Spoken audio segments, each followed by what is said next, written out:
Hello and welcome to another episode of House to Home, a product of Family Policy Alliance Foundation. My name is Joseph Kohm.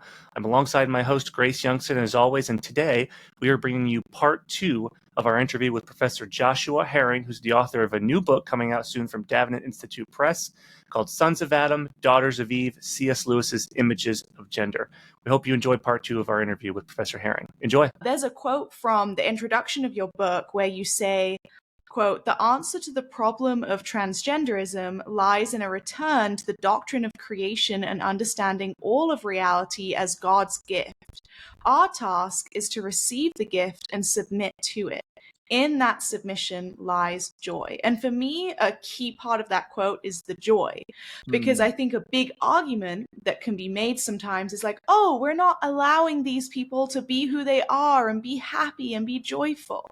And it's so interesting how you outline this actually on the premise that actually when you submit as the creation to the creator and how he has made us to live, therein lies the joy. Can you expand on that a little bit? Sure. And I think that has everything to do with understanding the nature of joy and seeing part of what Lewis means something more than feeling good in that. Because often feeling good can really, it can lead us astray. There are plenty of things that feel good in the moment that are actually bad for me to indulge in. I usually, when I'm teaching students, I usually use the example of Oreo cookies. And even a few Oreo cookies are good in moderation. A whole sleeve of Oreo cookies feels good in the moment, and then I look in the mirror the next day, and I'm just like, oh my goodness, what have I done? It's going to take me a month to get rid of these Oreo cookies. I think there are a lot of parts of life that initially feel good, but the real question is whether or not it's true. And I think maybe a better analogy for this is really the hardline heroin addict, where the heroin addict has pursued pleasure to some degree in a way that usually involves the sacrifice of a lot of other pieces of life that are necessary for human flourishing: health, family, financial security, and so on. All of that, and eventually leads to a form of enslavement. So I think when we're thinking about transgender in particular, that requires us to step back and look at the transgender ideology about what it's claiming. And it is fundamentally a claim about the human person. It's a claim that you are what you feel, and that if you can then bring your physical body into alignment with your feelings, that will produce flourishing. The sad truth is that that's a lie.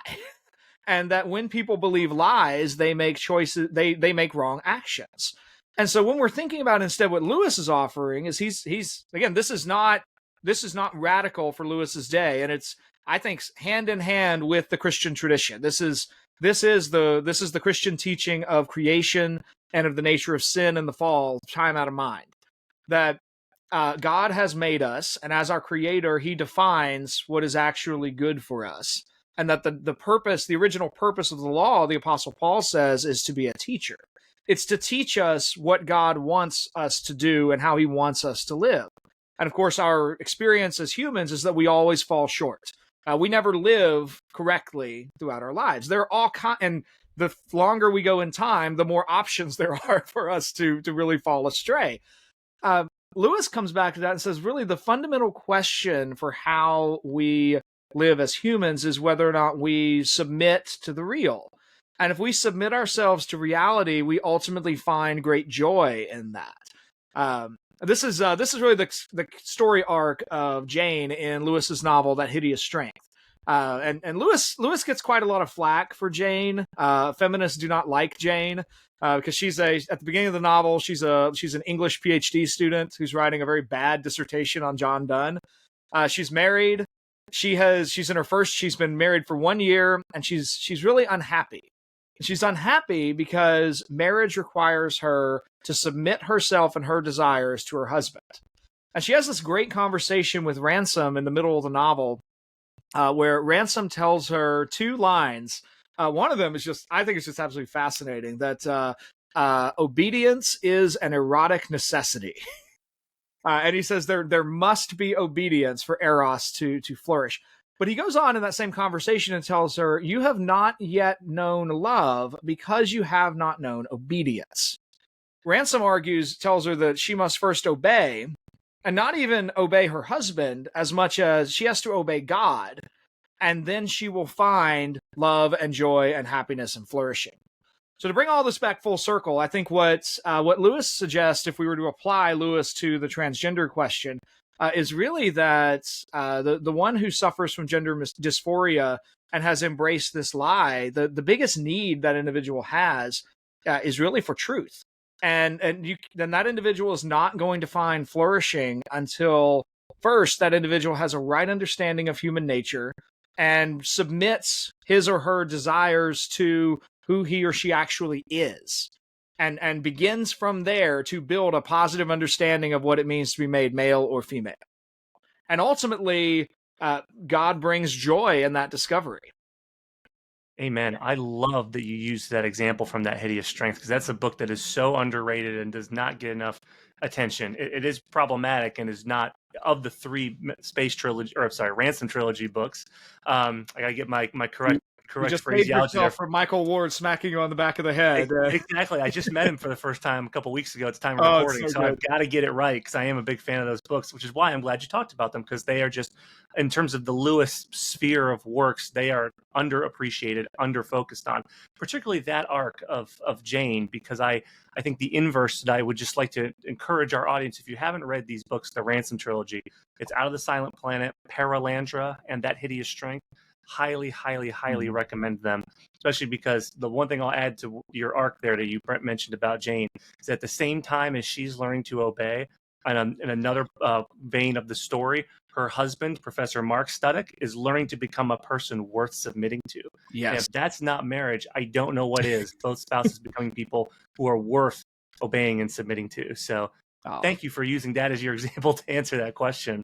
Well, if we can stay on that for just a moment, I'm so glad you brought Mark up, because the last time I taught That Hideous Strength, I had a lot of folks in that class were they really want to focus on Mark, and I think rightly so, because Lewis is showing Jane is the obvious one to focus on, and she's frankly I find her story arc far more interesting than Mark's.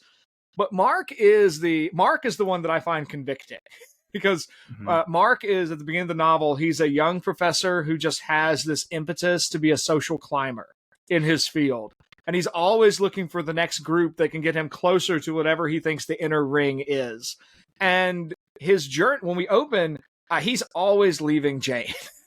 And he is like the worst husband because he's never home. And he's almost assuredly not fully redeemed. He's not a believer by the end of the novel. But what he has done is become a person who is far more stable and will stay. And he returns to Jane, and she returns to him, and their marriage is healed at the end of the novel because they both choose each other once again. And it's just I think it's a beautiful picture of what spouses have to do in a marriage. It's not that, 10 years ago we swore these vows. Like, every day is a matter of like, I am choosing.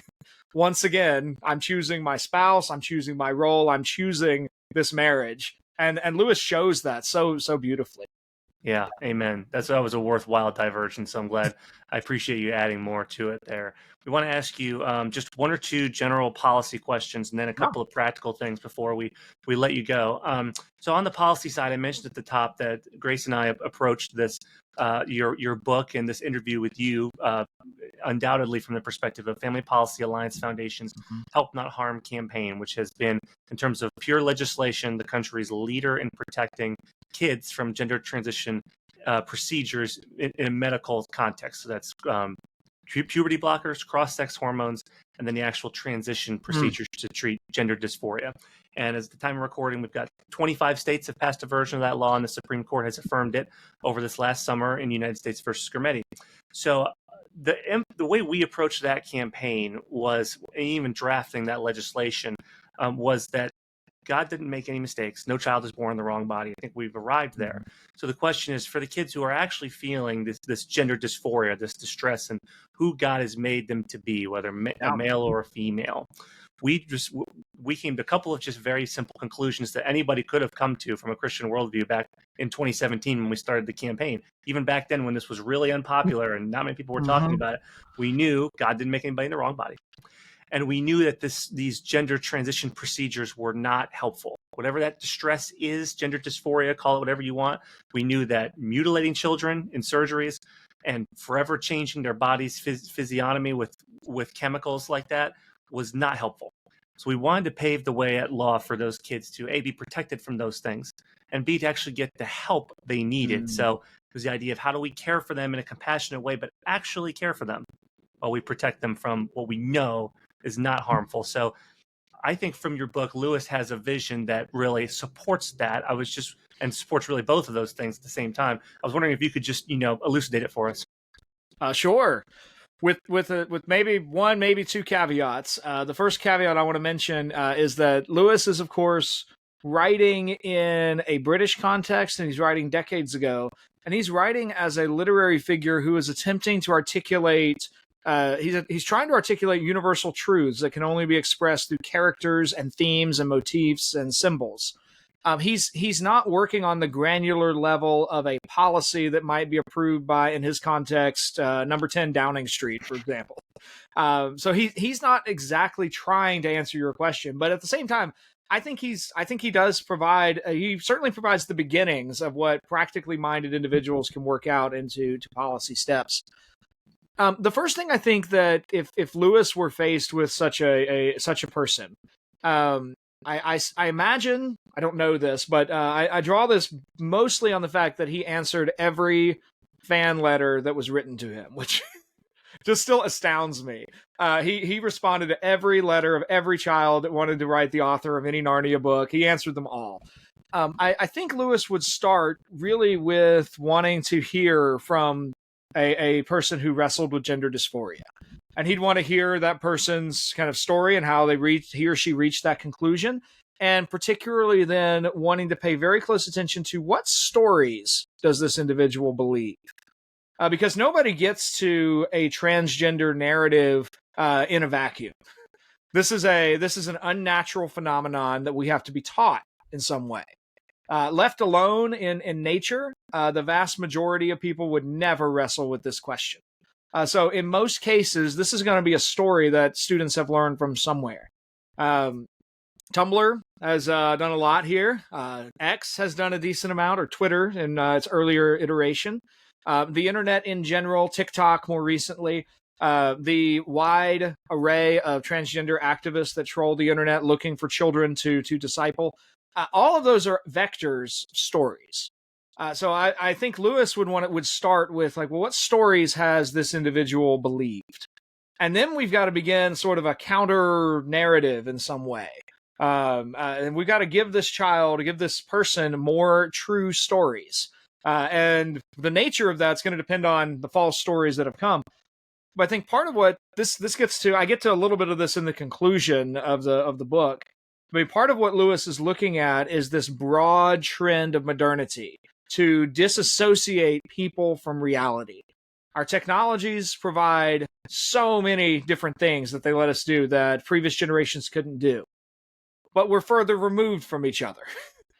We can produce far more food than ever before, but it has less nutritional value than ever before. This week's headlines have been all about screening embryos for IQ, which is horrifying on so many other levels. But we've forgotten, en masse, we seem to have forgotten the fact that all children are a blessing.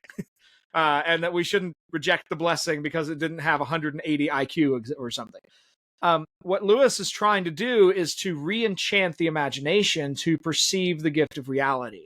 And I think that really is what the transgender individual or the gender dysphoric individual has become deeply, deeply disenchanted with reality and needs to, not a false enchantment. We can't go back to a 15th century world of fairies and hobgoblins and four humors, which wasn't true anyway. But this is where Christianity has the most beautiful sense of enchantment. We actually have all the resources to say a good God has made us in his image, and he has moved heaven and earth to save us from our sins. And he will redeem us, and he has given us the means of grace and a community of people who are longing to spread this gospel. And that is our hope. And that's really where I think Lewis would eventually, if I'm thinking of the Lewis who wrote Mere Christianity, he's going to take a long, logical path to get there.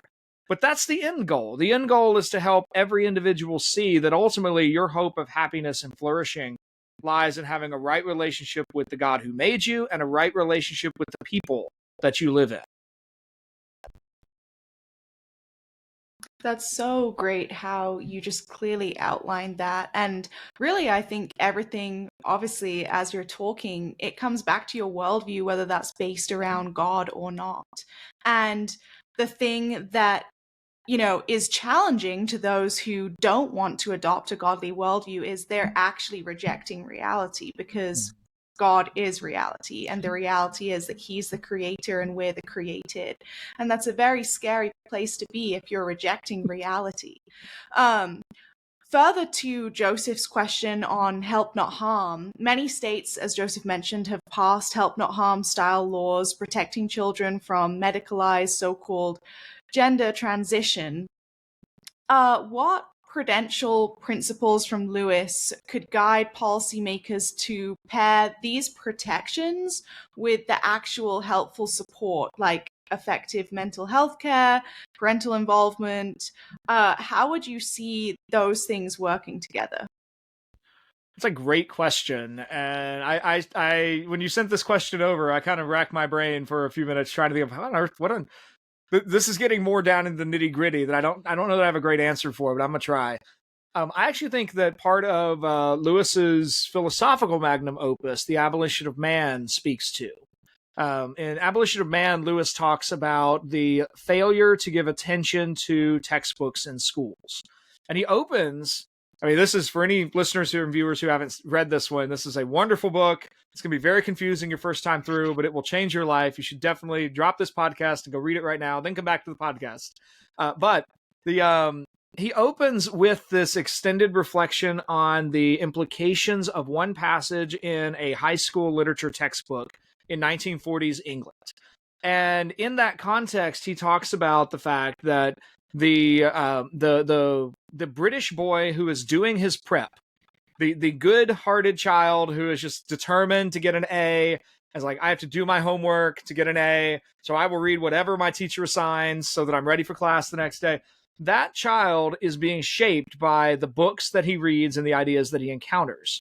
So if we fill that child's imagination with the tradition that belongs to him as his intellectual inheritance, Norse gods, Greek gods and goddesses, the great books, the great histories, the poetry, the grammar of the West, you're going to get a student who's been shaped by that. But the opposite is also true. And Lewis looks then at this textbook and says, this textbook is actually saying there are no moral values. There are only the things that you feel. And anytime anyone uses value language, they're not making an actual claim. They're only telling you how they feel. And at that moment, the textbook is shaping this boy so that he is being oriented towards a philosophical, theological, metaphysical argument that's been raging for centuries that he is utterly ignorant of. I think that's where Lewis would point the policymaker today to say, you really need to take a hard line look at what books are being mandated in public education. And that's we could probably do a whole nother discussion about that, but that's that's the place where I would say, I think the state of Florida has done some really good work on this. I've got friends now who work in the Florida Higher Education Administration.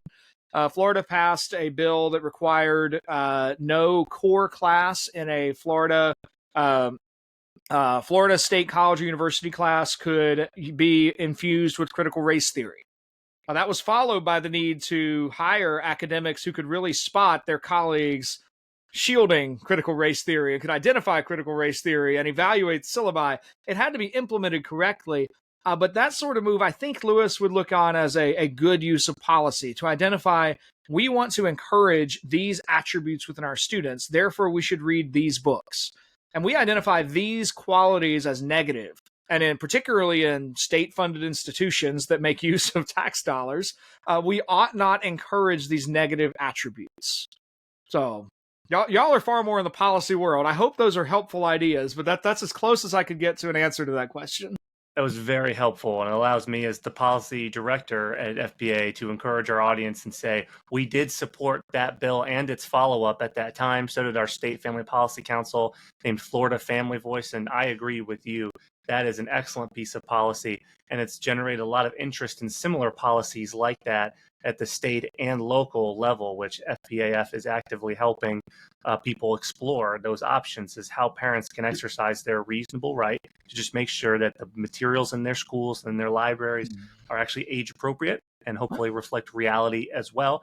And fortunately, we had another good Supreme Court ruling on that question over the summer in the case called Mahmoud v. Taylor, which just ruled that traditionally minded parents of any religion can opt their children out of lessons that focus on LGBTQ plus ideology.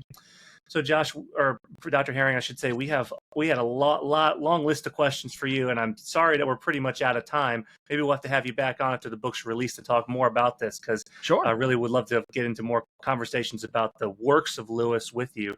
But just to sign off for us, we do want to thank you. We want to give you a chance. Please tell us one more time, tell the audience where they can follow you and your podcast, and where they can buy the book.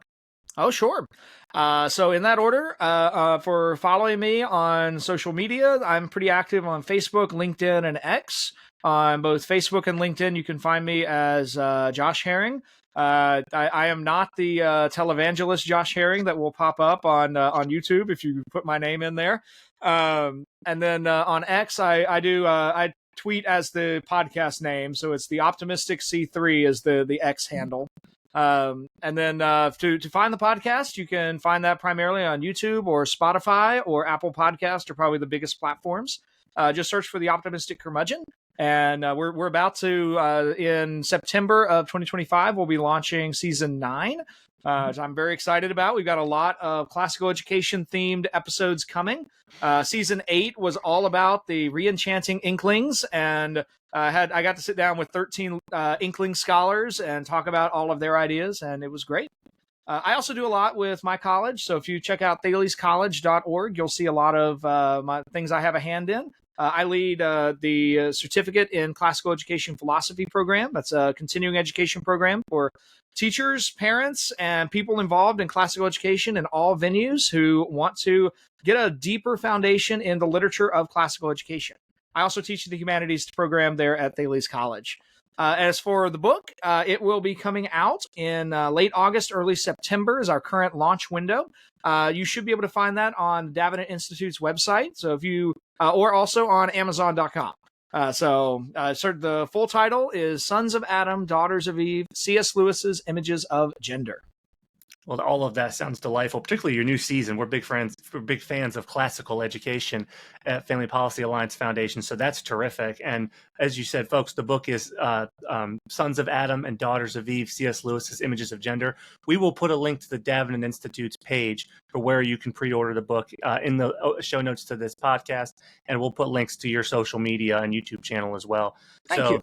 Dr. Herring, we really appreciate your time. Thank you for being so generous with it and your expertise. Thanks for your work on what is sure to be an outstanding book and a great release. So thank you for your time. And to our audience, thank you for listening, as always, to House to Home, which is a podcast of Family Policy Alliance Foundation. I'm Joseph Kohm, the Policy Director at FPAF, alongside my co-host, Grace Youngson. This is a weekly podcast, so if you like and subscribe or follow us on Spotify, you'll get the new episodes every week delivered right to your phone or to your email. And we just thank you. We ask you also to consider following us on social media at family_policy. Thank you to our audience again. We will see you again next week with the next new episode of House to Home.